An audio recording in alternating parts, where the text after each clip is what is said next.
Mwenyezi Mungu, na Mungu wetu ni mwaminifu.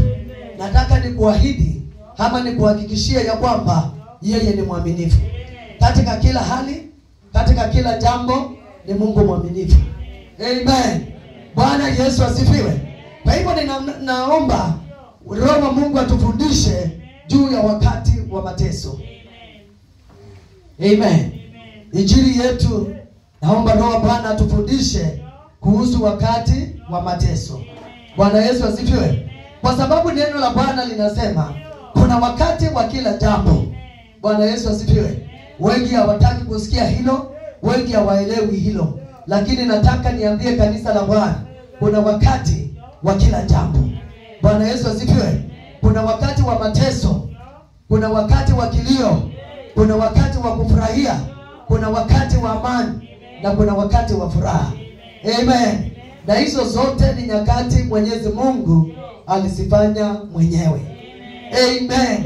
Kwa hivyo ikiwa ni wakati wa mateso kwako, kwa sababu leo hii yaweza kuwa kwako, yaweza kuwa kwa ule kwake ni sana wakati wa mateso, atafanya nini?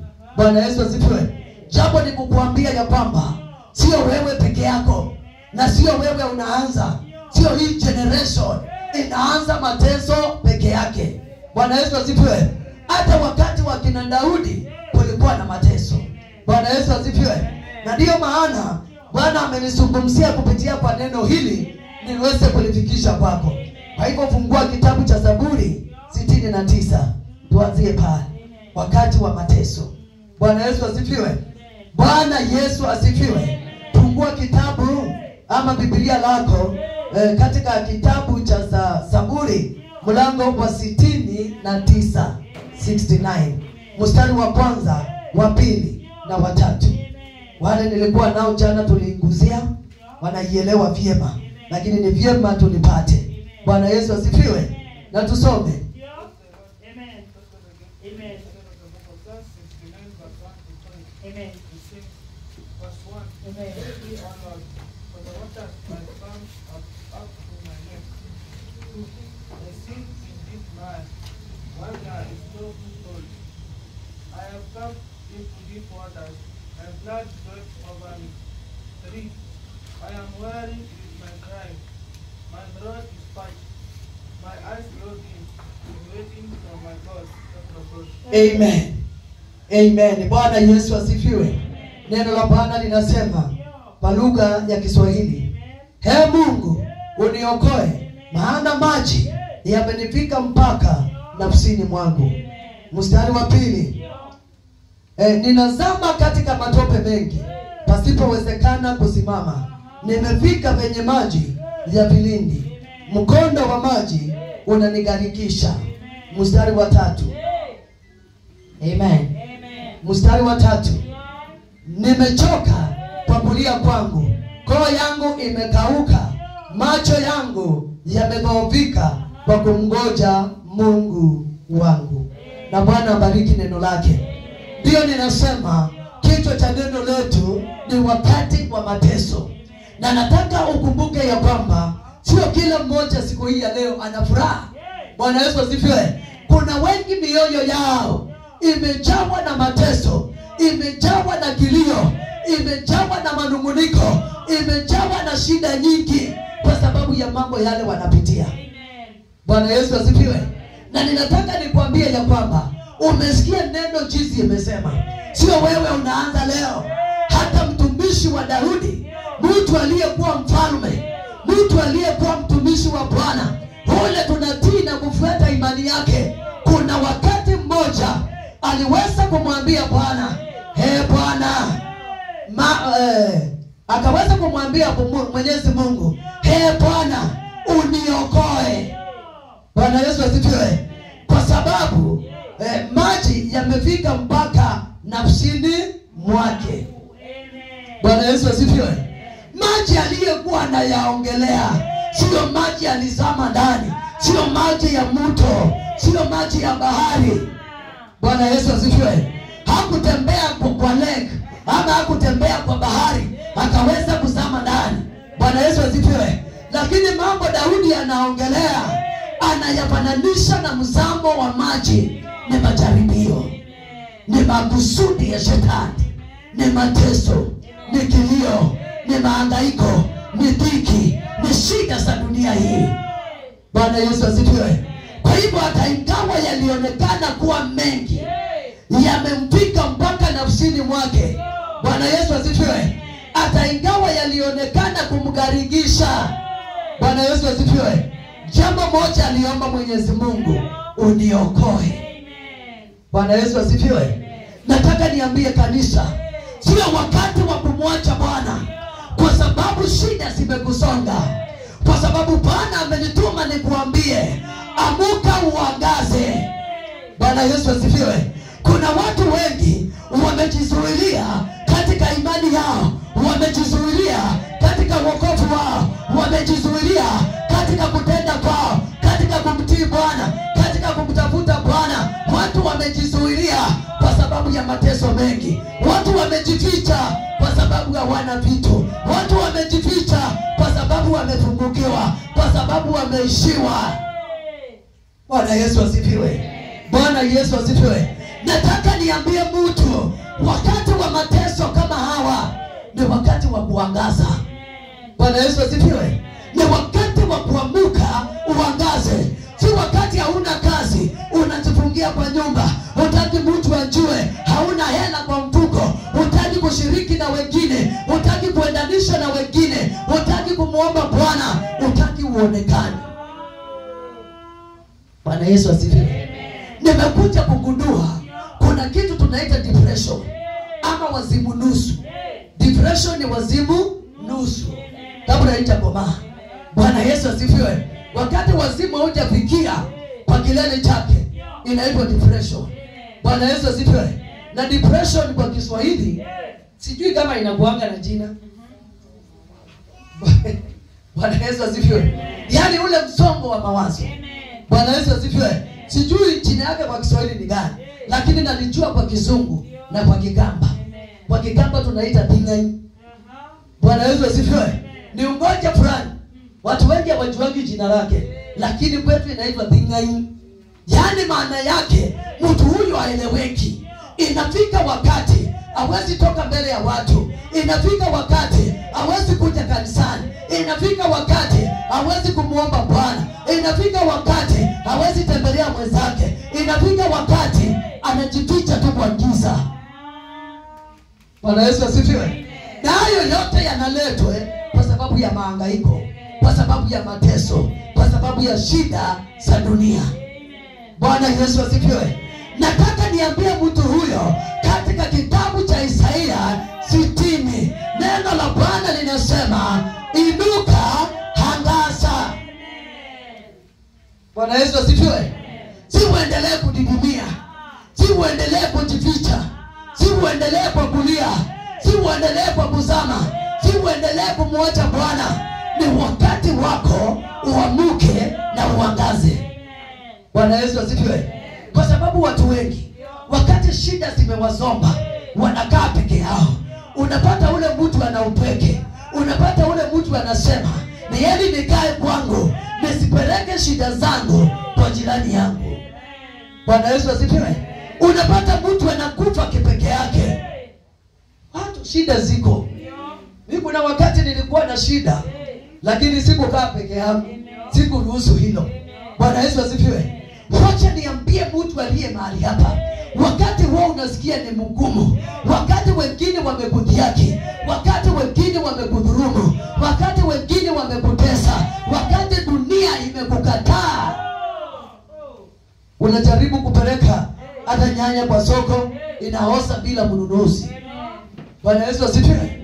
Wacha niambie watu, kuna wakati ufika katika maisha unajisikia kweli wewe sio kitu. Bwana Yesu asifiwe. Na kama hujafika, omba sana, kwa sababu hilo alipiti yeyote. Bwana Yesu asifiwe. Kuna wakati katika maisha Bwana ukuchukua na kupeleka kwa shule yake, shule ya mateso, shule ya mahangaiko, shule ya dhiki nyingi, yani shule ya kuteseka, ulale njaa, ufungiwe nyumba, watoto yani ushindwe jinsi utafanyia watoto. Hayo yote si ati ya kwamba Mungu yuko pamoja nao. Nataka niambie watu, mateso ni shule yetu. Ile Mungu utupeleka ndio tuweze kumuelewa zaidi. Bwana Yesu asifiwe. Na ni kwa nini Bwana hufanya mambo haya? Huwa anayafanya ndiposa wakati wa kukuinua, kwa sababu wakati wa hii mateso ni wakati mchache sana. Ni wakati uliyepimwa. Bwana Yesu asifiwe. Yaani ukiisha akikuinua, usijisifu wewe mwenyewe. Ulifanya kwa nguvu zako. Umeinuka kwa uwezo wako.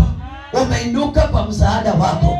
Ndio unaona kuna wale walianzia kwa shida, wakalala tumbo bila kitu, wakalala chini kwa mchanga, wakalala nyumba ile ukitazama ukiwa ndani unaona nje kama mimi. Bwana Yesu asifiwe. Nikalelewa kwa shida mingi, lakini nataka niambie mtu, hakuna mtu asiye na kipindi cha kupitia mateso yake. Bwana Yesu asifiwe. Wakati ule mimi sikuwa peke yangu, pamoja na wenzangu, yani familia mzima. Tulipokuwa tukishindwa hata na lishe, tulipokuwa tukishindwa hata na mavazi ya kuvaa, tulipokuwa tukishindwa na maisha, hatuna fedha, shida imetutafuna. Bwana Yesu asifiwe. Ilikuwa ni wakati wetu wa kuamuka na kuomba. Bwana Yesu asifiwe. Tulikuwa tunamuishia Bwana, hatukutoka usoni pa Mwenyezi Mungu. Bwana Yesu asifiwe. Tuliishi kwa njia za Mwenyezi Mungu, tukiamini Mwenyezi Mungu aliyetuumba kwa shida hii, huyo ndiye mkombozi wetu. Bwana Yesu asifiwe. Na leo hii naweza kukiri ya kwamba silali njaa. Leo hii ninaweza kukiri ya kwamba silali nyumba ninaona nje. Bwana Yesu asifiwe. Leo hii naweza kukiri silali chini mahali hakuna mattress, kwa floor ninalalia kitanda kizuri. Bwana Yesu asifiwe. Na hiyo ni hatua moja. Ninahubiria mtu aliye kwa masongo ya mawazo ya kwamba kunaye Mungu. Usikate kauli, hata ingawa kwako ni wakati wa mateso. Bwana Yesu asifiwe. Kwa sababu watu wa Mungu wanapofika hali hiyo, wanaonanga ni kana kwamba ni mwisho wa maisha. Neno la Bwana linasema katika kitabu cha Isaia, amuka uangaze, kwa sababu mwangaza wako umekushukia. Na utaangaza kwa maombi, utaangaza kwa kumheshimu Bwana, utaangaza kwa kumuishia Bwana. Wakati wowote unayeona umefika mwisho, unayeona umeshindwa, unayeona hauna uwezo, mkimbilie Bwana. Neno linasema katika kitabu cha Zaburi 46 mstari wa 1 na wa 3. Kitabu cha Zaburi 46 mstari wa 1 na wa 3. Amen. Turudi nyuma pale. Amen. Katika kitabu cha mstari ule, amen, wa 46.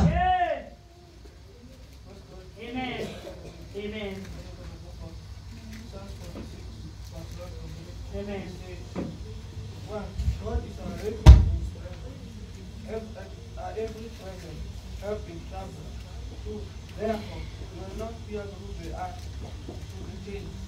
Those the mountains will change in the heart of the sea. Reef, though water grow and fall, though the mountains tremble in Taman, that of God. Amen. Bwana Yesu asifiwe. Kitabu hicho cha Zaburi 46 mstari wa 1 hadi wa 3. Neno linasema, Mungu kwetu sisi ni kimbilio na nguvu, msaada utakaoonekana tele wakati wa mateso. Amen. Mstari wa 2. Kwa hiyo hatutaogopa ijapo badilika nchi, ijapo tetemeka milima mioyoni mwa bahari. Mstari wa 3. Maji yake hayajovuma na kuumbuka, ijapo pepesuka milima kwa kiburi chake. Bwana Yesu asifiwe. Kwa hivyo neno linatutia nguvu tena ya kwamba Mungu ni kimbilio letu la wakati wa mateso. Bwana Yesu asifiwe. Na hiyo ndio habari nimekuletea leo. Hujawezekana kwako umefungiwa nyumba. Yawezekana kwako kuna vita katikati yako na ndugu zako. Yawezekana kwako hauna kazi. Una jamii unastahili kulisha. Kazi yako haiendendi sawa, una vita vya mapigo ya kila aina. Bwana Yesu asifiwe. Sio wakati wa kumuogopa Bwana, sio wakati wa kupanda climax kurudi nyumbani. Bwana Yesu asifiwe. Ni wakati, Biblia inasemaje?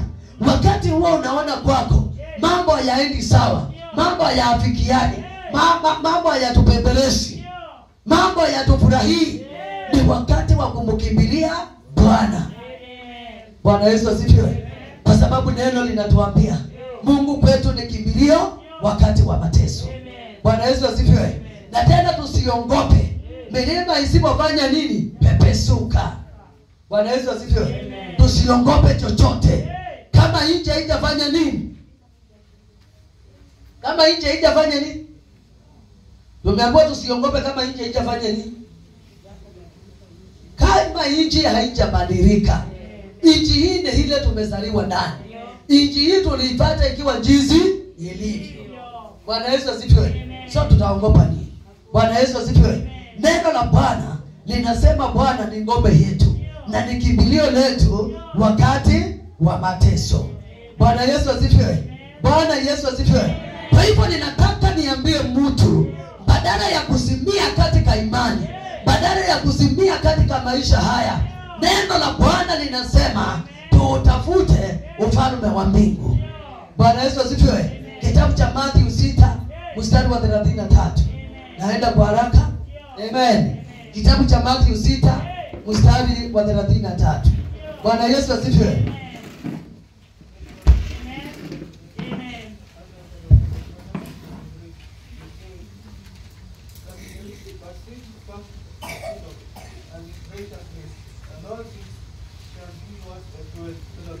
Amen.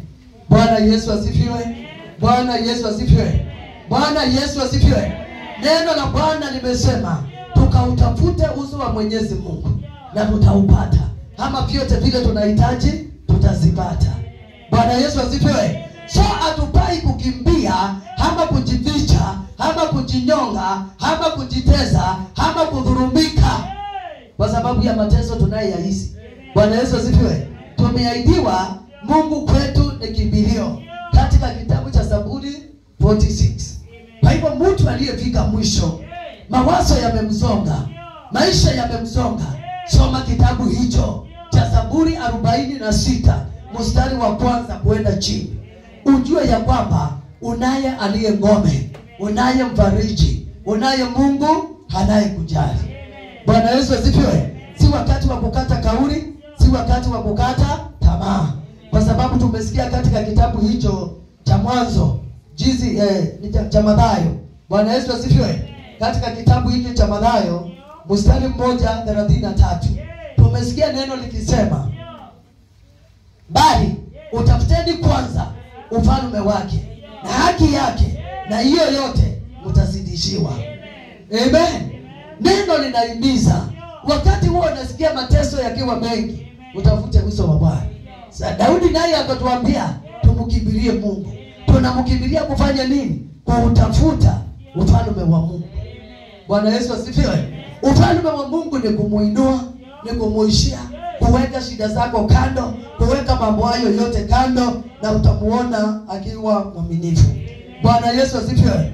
Turudi nyuma katika kitabu cha Zaburi 6 mstari wa kwanza na wa 7. Amen.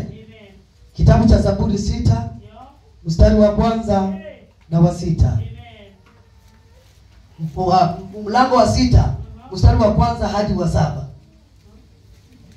Zaburi 6 mstari wa kwanza hadi 7.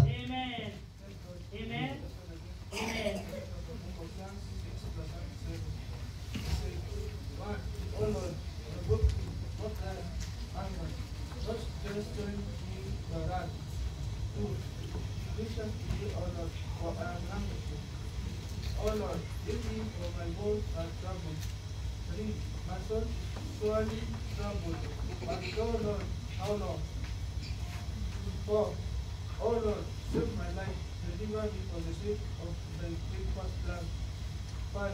For in death there is no remembrance of thee, and sure who can give the grave be praised. 6. I'm weary in the morning, every night I flashed my bed with tears. I said to myself from my weakness. 7. My eyes waste away because of me. Those both of my all of my thoughts, children of God. Amen. Neno la Bwana linasema amen. Kumbuka ya kwamba tumeambiwa tumkimbilie Bwana, tukautafute uso wa Bwana kwanza, na tutatimiziwa yale tunahitaji. Kwa hivyo kumkimbilia Bwana, Bwana Yesu asifiwe, ni katika jambo hili. Psalm 6 amen from verse 1 up to 7, neno linasema, Bwana usinikemee kwa hasira yako, wala usinirudi kwa ghadhabu yako. Bwana Yesu asifiwe. Kumbuka ni wakati wa mateso. Umemtafuta Bwana, umemkimbilia Bwana. Unapoenda mbele za Bwana, usianze kumwambia Bwana umeniacha. Kwa nini Bwana umeniacha? Watu wengine wao wajui kumwendea Mwenyezi Mungu. Wewe Bwana umeniacha niteseke. Wewe Bwana unawapenda waovu. Wewe Bwana unafanya hila. Mungu ambiwi hivyo. Bwana Yesu asifiwe. Kumbuka ni wakati wa dhiki, ni wakati wa mateso, wakati unasikia ni kama umenyimwa hii dunia, wakati unasikia kuna kitu chema Mwenyezi Mungu amekunyima. Neno linasema tumkimbilie yeye, kwa sababu yeye ni kimbilio. Tumtafute yeye, tumkimbilie, tutafute ufalme wa Bwana kwanza. Amen. Naye hapa tukaonyeshwa na Daudi ya kwamba tutaenenda tuambie Bwana usitukemee kwa hasira yako, wala usinirudi kwa ghadhabu. Bwana Yesu asifiwe. Kwa sababu gani akaomba maombi haya? Yaweza kuwa yale alikuwa anapitia ni kwa sababu ya dhambi yake. Huenda aliwaza, huenda ni kwa sababu ya ghadhabu yake. Si ya kwamba ni mwema mbele ya Mwenyezi Mungu. Si ya kwamba alijiona kuwa mwenye haki kama wengine. Wanaambianga Mungu, hata ukijua fungu la 10 ninatoa, kanisani ninaenda, ninatimiza kila hali, wokovu wangu ninatenda, kwa nini mambo haya nipate? Mungu haulizwi maswali, kwa sababu kipimo chake si cha mwanadamu.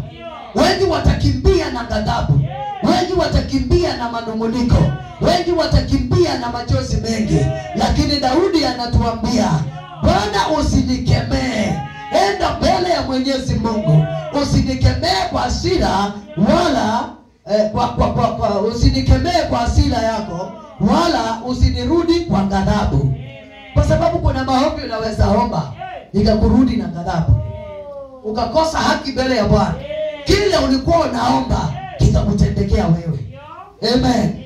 Bwana unifadhili, maana nanyauka. Bwana uniponye, mifupa yangu imefadhaika. Bwana Yesu asifiwe. Daudi alijielewa, mimi ni mwenye dhambi. Yaweza kuwa mateso haya, yaweza kuwa ila hii, mahangaiko haya ni kwa sababu ya tabia zangu, ama kwa sababu ya dhambi zangu. Akamwambia Bwana, ninakuomba usinikemee na usinirudi kwa ghadhabu, lakini Bwana unifadhili, kwa maana ninanyauka. Alijua hata ingawa ni mtu wa kuteresa. Daudi alijua hata ingawa ni mtu wa kuanguka, alijua hata ingawa anaweza kosa, Mungu bado ni baba yake. Bwana Yesu asifiwe. Kwa hivyo akamwendea na hekima, usiniache ninyauke, unifadhili Bwana, uniponye mifupa yangu inafedheheka, na nafsi yangu imefadhaika sana na wewe Bwana, hata lini? Aliambia Mungu vizuri, hata moyo wangu unafadhaika kwa sababu yako. Ni lini Bwana utaniacha katika mateso haya? Bwana urudi, uniokoe nafsi yangu, uniokoe kwa ajili ya fadhili zako. Aliambia Bwana rudi. Mpaka lini utaniacha kwa hii ghadhabu? Mpaka lini utaniacha kwa hii mateso? Rudi Bwana uniokoe. Na si kwa sababu ninataka niokolewe, niokoe mimi kwa sababu ya fadhili zako. Yaani niokoe kwa faida yako. Bwana Yesu asifiwe. Maombi ya imani. Akaambia Bwana, niokoe mimi. Rudi uniokoe nipate kazi. Rudi uniokoe niponye magonjwa. Rudi uniokoe nipate mali. Niokoe kwa kuzama kwangu kwa sababu ya fadhili zako. Yaani ni kama kumwambia ukiniokoa, ukinisimamisha tena, ukiniinua tena, haitakuwa ni kwa sababu yangu, itakuwa ni kuishie, itakuwa ni kutumikie. Yaani yote itakuwa ni fadhili zako. Bwana Yesu asifiwe. Wewe wakati unaomba Mungu, unamuonyeshanga umuhimu wa kukutendea jambo hilo. Bwana Yesu asifiwe. Kwa sababu hapo ndio wengi tunaangukianga. Unataka gari kubwa, unataka nyumba kubwa, unataka kazi. Unaonyeshanga Mungu ni kwa sababu gani unamuomba kitu hicho. Bwana Yesu asifiwe. Daudi aliambia Bwana, nimezama. Kweli nasikia nimezama, lakini kuja uniokoe kwa sababu ya fadhili zako. Yaani Daudi alijua akiokolewa, aondolewe katika hiyo shida, Mungu atamfadhili Mungu kwa wema, kuhubiri injili, kutenda kazi ya Bwana, kuenenda kwa njia inayostahili. Atabenefit Mungu katika kumuokoa kwake. Je, wewe wakati unaomba Mungu, kuja uniokoe, kuja unibariki, kuja unifungue, kuja unitendee, ni kwa sababu ya fadhili ya kwako ama ni ya kwake? Hiyo ndio swali. Kwa sababu nimeisha waona wengi wamemuita Bwana, njoo uniokoe, unipe kazi, njoo uniokoe, shida zinanimaliza. Na mtu yule anaokolewa, anapewa kazi. Baada ya kupewa kazi, inakuwa sasa sio tena fadhili ya Bwana, ni fadhili yake mwenyewe. Bwana Yesu asifiwe. Daudi alikuwa mwerevu sana. Baba, nibariki, ufalme wangu uendelee, watu wapate amani. Lakini hayo yote ni kwa sababu ya fadhili yako. Bwana Yesu asifiwe. Wewe wakati umeita Bwana, amekupea kazi, wewe huo unatenda haki. Baada ya kuchapa hiyo kazi na kupokea mshahara wako, unatenda haki ya Bwana, unatoa fungu la 10 kwa haki, unatolea Mungu sadaka kanisani, unasaidia wahitaji, unasaidia wale hawajiwezi, unajenga kanisa la Bwana, unatenda sawasawa na mapenzi ya Bwana. Kama uliita Bwana akuokoe, ujiokoe mwenyewe. Bwana Yesu asifiwe. Hapo ndio wengi wanaangukia. Bwana Yesu asifiwe. Wakati unapoonyesha Mwenyezi Mungu, ukinibariki na hili gari, nitaitumikia kufanya kazi yako, Bwana atajua mtu huyu kuna chombo hiki ni vitu vyako. Bwana Yesu asifiwe. Haiwezi kuchukua muda, na umaanishe ndani ya roho yako. Usiwe mtu wa kuomba hati unamdanganya Mungu ndio akupee. Biblia inasema anatujua. Bwana Yesu asifiwe. Jifundishe kuwa mwenye haki. Ndiposa wakati unaambia Mungu ombi, analichukua kwa haki. Hapa kuna mtu anaweza kubadilisha ombi. Aambie Mungu, unibariki na kazi. Ukinibariki, itakuwa kwa fadhili zako. Mungu ajue tu huyu anasemanga. Amen. Ni mtu anasemanga, nikimbariki hata kuja kanisani, nikimbariki hata hurumia maskini, nikimbariki hata tenda kazi ya Bwana. Hizo fedha zitakuwa kwa sababu ya nafsi yake mwenyewe. Na ndio unaona watu wengi bado hawajabarikiwa. Amen. Bwana Yesu asifiwe. Kwa sababu bado Bwana hajaona umuhimu wa kuwabariki. Mungu anapenda wale watu, akiwabariki wanabariki wengine, akiwatenda wanatendea wengine. Hiyo ndiyo maana watu wengi wameinuliwa. Lakini wale wanasamanga mahali pamoja, hataomba kuja uniokoe, aokolewa apewe kazi ya wiki moja. Bwana Yesu asifiwe. Mungu ampime katika hiyo kazi ni nini amefanya njema, aone hakuna haja, huyu ni kwa sababu ya nafsi yake, hiyo kazi izime. Bwana Yesu asifiwe. Ndio maana watu wa Mungu wanakaa maisha merry-go-round ya shida. Bwana Yesu asifiwe. Daudi aliuliza Mungu, mpaka lini? Kuja uniokoe. Uniokoe kwa ajili ya fadhili zako. Na Mungu akaja. Bwana Yesu asifiwe. Maana mautini hapana kumbukumbu lako. Katika kuzimu ni nani atakaye kushukuru? Akauliza Mungu, ukiniacha nipe kwa shida hii, kule niendako mautini ama kule kuzimu, hakukwangi na kumbukumbu zako. Nani ataeleza kumbukumbu zako? Bwana Yesu asifiwe. Angalia mtu vile anaonyesha Mungu umuhimu wa kubarikiwa kwake, umuhimu wa kuokolewa kwake. Ukiniokoa na mimi nitaokoa, ukiniokoa na mimi nitatenda wema, nitafikia watu wako. Ukiniacha nipe na hii roho ninayo, nitaenda kuokoa nani kuzimu? Bwana Yesu asifiwe. Akaomba maombi yenye nguvu. Amen. Mstari wa 7. Jicho langu limeharibika kwa masumbuko na kuchakaa kwa sababu ya wanao nihudhi.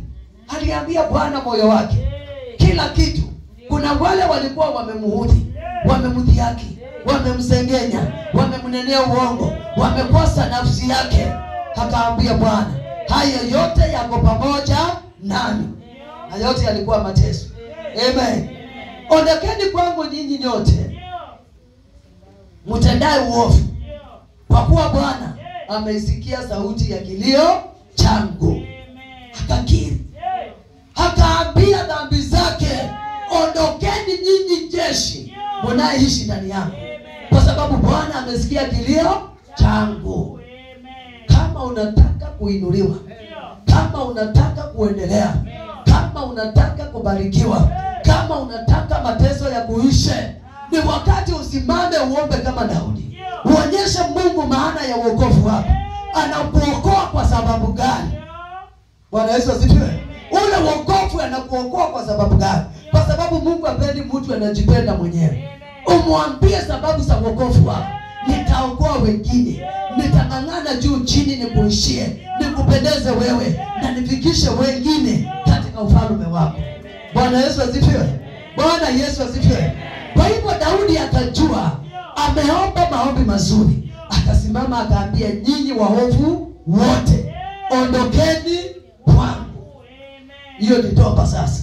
Akatubu, akaambia Mungu, nimekuwa na uovu wa uzinzi, nimekuwa na uovu wa ulevi, nimekuwa na uovu wa vita, nimekuwa na uovu wa masengenyo, wa kutosameana, wa kupigana, haina ya kila uovu.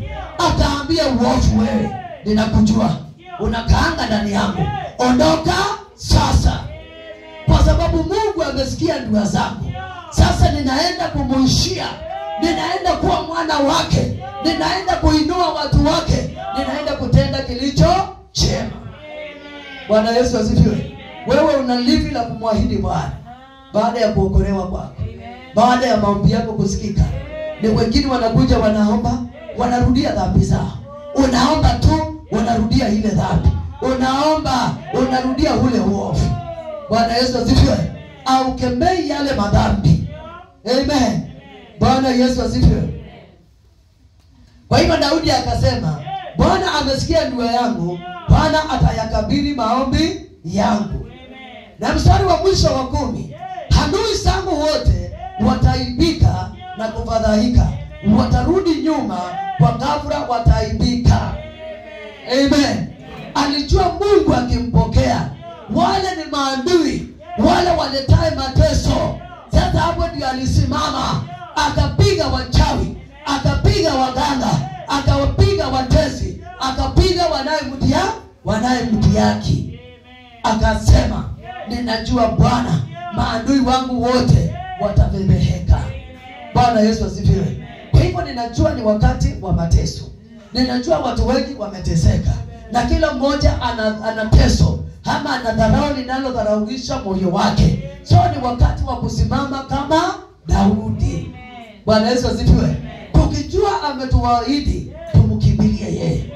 Tukijua ametuahidi ya kwamba tukimtafuta yeye kwanza, mambo yetu yote yatajibiwa. Bwana Yesu asifiwe. Tuende katika imani na katika hekima mbele ya Mwenyezi Mungu kama Daudi. Na kile tunahitaji